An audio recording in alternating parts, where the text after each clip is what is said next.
There's a massive dark secret at the heart of the Avatar movies, one that's only really discussed in the most niche forums and among the most hardcore Avatar fans. A secret that, if true, changes how you view the movies completely.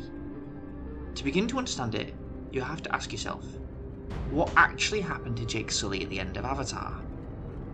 In the movie, we see Jake's human body go still as his mind wakes up in his Na'vi body.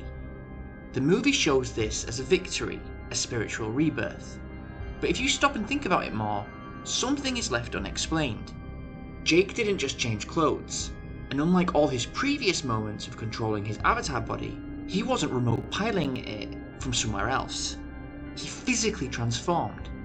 And maybe, in that change, the original Jake disappeared. In one view, the original Jake is gone. The first Jake Sully was a man. He had a past, a body, a life on Earth.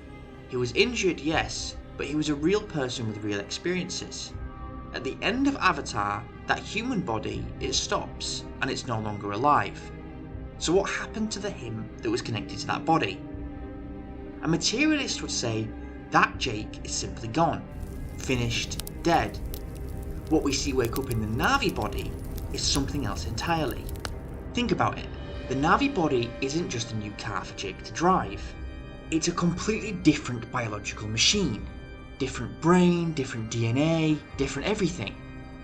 The Avatar program didn't move Jake's brain. It took the information from his brain, his memories, his personality, everything that made him Jake, and copied that information into a completely new Na'vi brain. Eywa didn't move his brain into his avatar. That'd be impossible. The avatar already had a brain.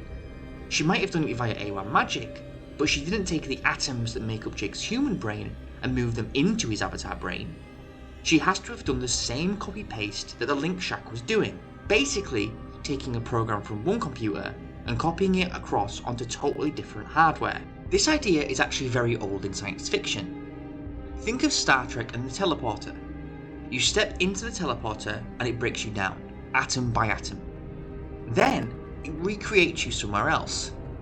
Are you still you when you step out?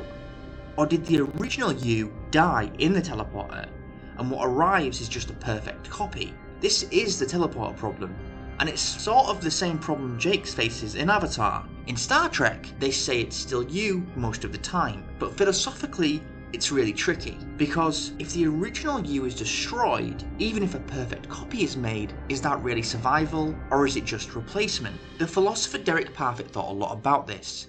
He said our identity isn't one solid thing. It's more like a chain of experiences linked together. As long as each moment connects to the next, we feel like the same person. But what happens when the chain breaks? When there's a jump? Like with Jake's transfer, human Jake, then Na'vi Jake. Is that a smooth chain? Or is there a break? A moment where one Jake ends and another begins. It looks like a perfect switch in Avatar. One moment human, next moment Na'vi. But what if it's not a switch at all? What if it is a cut, copy-paste? If human Jake's chain of experience ends and a new chain begins for Na'vi Jake, the new chain has all the memories of the old one. It feels like the same chain, but is it really? So here's the darkest secret. Maybe Jake didn't survive at all. Maybe human Jake died, and what we see in Avatar is something entirely new. Something that thinks it's Jake, that has Jake's memories, but isn't actually the original Jake at all. If that's true, it changes the whole story. It's not about survival, it's about something else entirely. Something a little bit stranger, and certainly one that should make you question what personal identity is. And what makes you to be, well, you. What do you think? Is Na'vi Jake the real Jake Sully? Or is he something else? Let me know in the comments. Did this change how you see Avatar? Does this make you think differently about identity? About what makes you you? Like, subscribe and share this video if it made you think differently. And as always, thank you for watching.